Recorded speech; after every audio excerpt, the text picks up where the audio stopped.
With the rapid advancement of AI, you no longer need to be a professional coder to build a high-quality mobile app.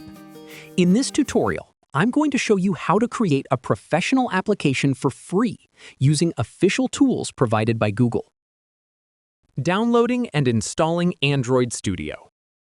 The most powerful tool for app development is Android Studio.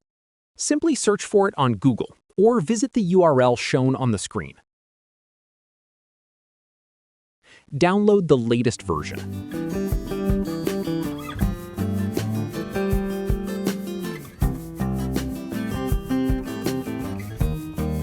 Since the file is over 1 GB, it might take a few moments. Once the download is complete, open the installer. Your system will ask for permission. Just click Yes. In my case, I already have a version installed, so I'll uninstall the old one first and proceed. Stick with the default settings, especially the Android virtual device. This acts like a virtual phone inside your computer, which is incredibly useful for previewing your app. Launching and creating a new project. After the installation finishes, keep Start Android Studio checked and click Finish. You can also find it in your Windows Start menu. When the Welcome screen appears, click New Project. Under the Phone and Tablet tab, you'll see various templates. Let's select Empty Views Activity. On the next screen, you can name your project, set the storage location, and choose your programming language, Java or Kotlin. You can leave the rest as default and hit Finish.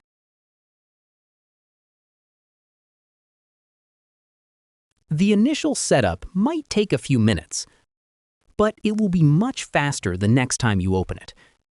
You can track the progress in the bottom right corner. Once that bar disappears, you're ready to go. Now, let's use the built-in AI to help us code. Click on the Gemini or AI Agent icon on the right side of the screen. This is Google's Gemini AI, integrated directly into the software. To use it for free, you'll need to sign in. Click Authorize Gemini. This will open a tab in your web browser. If you're already logged into Google, simply click Sign In. If you use multiple Chrome profiles, make sure to select the one you prefer. Quick tip: if you have a paid Google AI subscription, use that account to unlock even more features. Once you see the Success message, you can close the Browser tab. The AI agent works just like ChatGPT or other popular AI tools.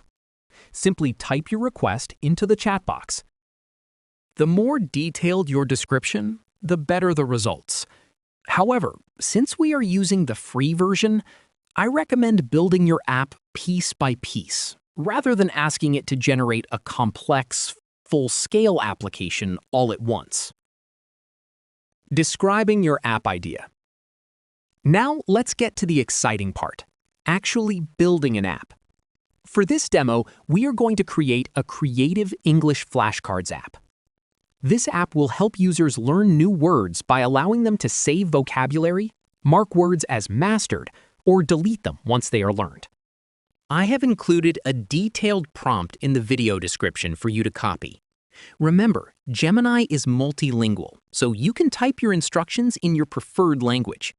Once your prompt is ready, hit Enter or click the Send icon. Watching the AI work. The AI agent will immediately start its work. You can follow every step of the process right here on the screen. The agent will show you exactly which files it is creating and what code it is writing.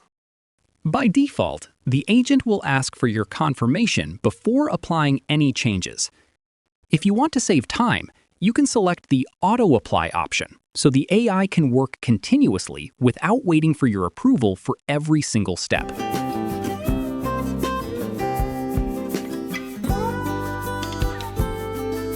When the process is complete, the agent will give you a quick summary of the features it has implemented. Running your app on a virtual device.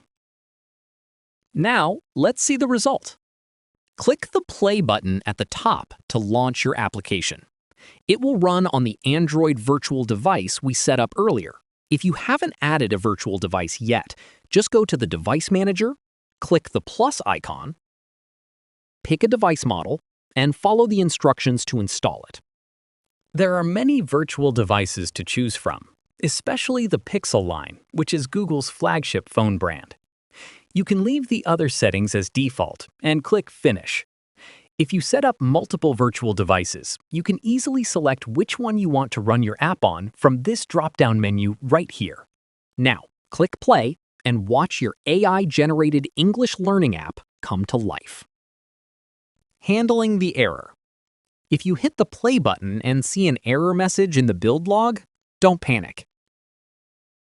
You might see a message saying, starting in Kotlin 2.0, the Compose compiler Gradle plugin is required. This happens because Android Studio has updated how it handles Compose in newer versions. The best part? We can ask our AI agent to fix this for us immediately. Asking AI to fix the bug. Simply copy that error message and paste it back into the Gemini AI Agent chat box. You can say, "I'm getting this error. Please fix it for me." Watch as the AI analyzes your project files. It will automatically go into your build.gradle files, add the necessary plugin, and sync the project. You don't even need to know which line of code to change.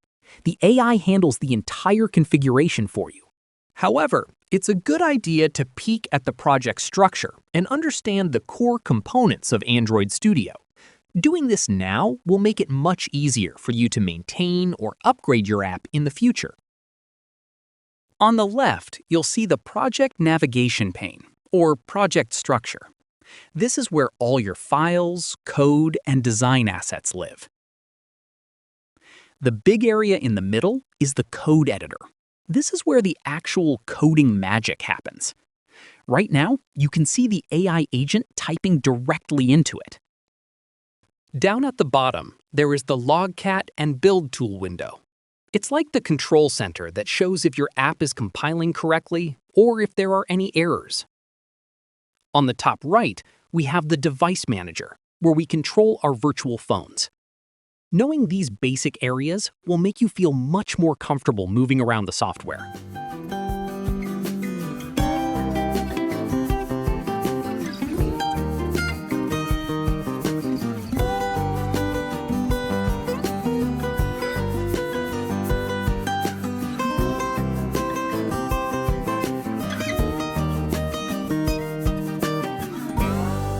Once the agent finishes the fix and the project syncs successfully, just click the play button again. As you can see, the error is gone, and our app is now compiling perfectly. This is the power of having an AI assistant right inside your coding environment. Once the app is running, we need to test it to make sure everything works perfectly. You can ask the AI to write automated tests for you, but for a small app like this, manual testing is much better. Click on the Input field. Since this virtual device is completely new, it might ask you to set up the keyboard. Just keep the defaults and click Next. Type an English word in the English word field and enter its definition in the meaning field. You can press Ctrl-V to paste, just like holding down and selecting Paste on a real phone. Click Add to List, and your flashcard will appear. Let's add one more word just to be sure. If you copy text from outside the emulator, you can also right-click and select Paste on the virtual screen.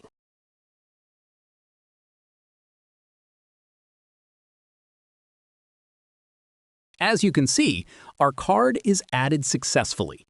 Now, if you click the check mark, the card turns green. If you click the trash icon, the card disappears. And that's it. Our app is complete. From here, you can connect a real Android phone to test it, or build an APK file to share with your friends. Keep in mind that when installing apps via APK files, your application needs to meet certain Google requirements to run smoothly. The best way is to publish your app on the Google Play Store to reach billions of users. Who knows? Your app might go viral, and you could start your own startup. I hope you enjoy building your own apps. If you found this video helpful, please give it a share. If this video gets enough support, my next tutorial will show you exactly how to publish an app to the Google Play Store. Thanks for watching.